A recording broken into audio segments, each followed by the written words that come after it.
Hello, selectors, and welcome back to another Life Burst podcast video. Today we're talking about welcome back selectors, new centers. This time we're talking about Tama. I'm sure some of you have waited a long time for this center. Almost 10 years, Andrew.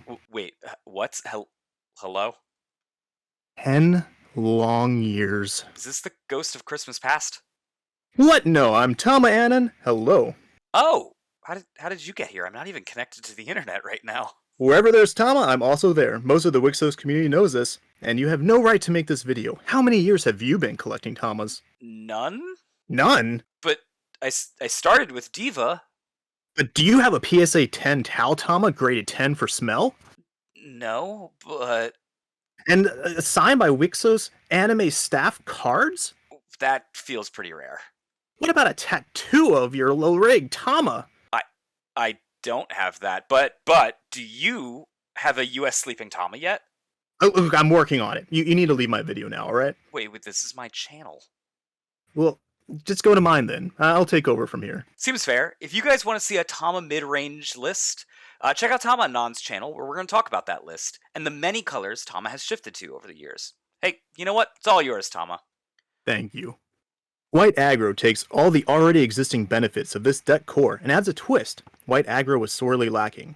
Endgame damage push. That's right, it doesn't matter if you walled out to any late game attacks, you can still always push out 2 damage a turn just by using Tama's ability.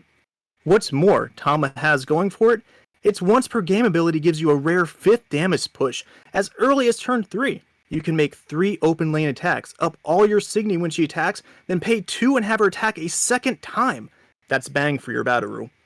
Aggro needs hyper damage push like this to try to win before late game board positioning cards, or Elrigs can turn on. Red was the only color to really get this double crush, but having access to this in an Elrig deck is huge for white. The rest of the Elrig lineup are the usual suspects when it comes to white aggro. MC Lion gives you awesome drawing and filtering, and gives you a way to counter late game aggro, or buy an extra turn of 2 damage for Tama against late game decks. Xeno Cluster pretty standard to make sure you have the enter to use line, or card selection in discard matches.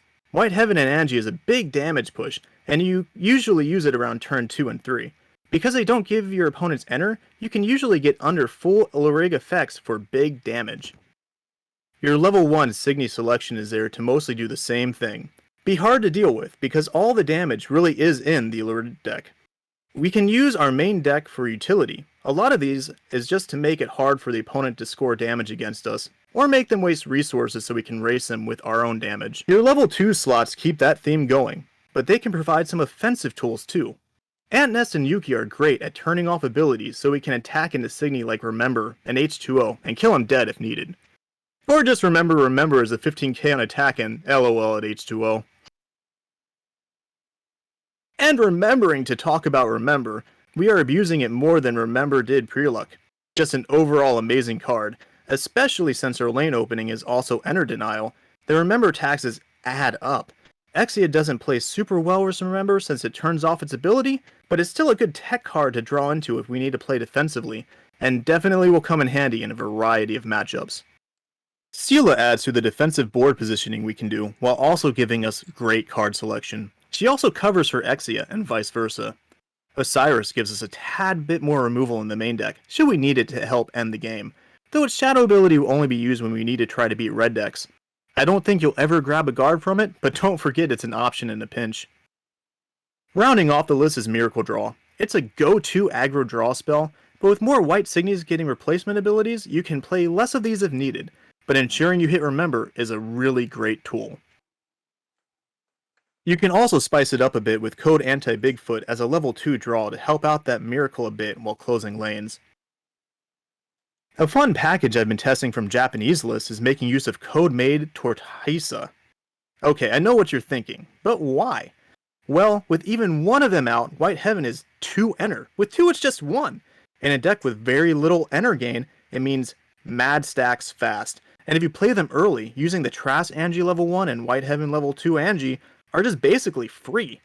And being small isn't necessarily a downside in this meta anymore. You can always underswing, denying them even more enter, and that's a plus. And there you have it, an awesome Tama-fueled aggro deck list ready to Bataru up at your LGS. Thanks for stopping by, and don't forget to check out my channel for that sweet mid-range list. And may you always flip a life burst, just not against me. Who are you and what did you do with my husband? He is with Mayu now.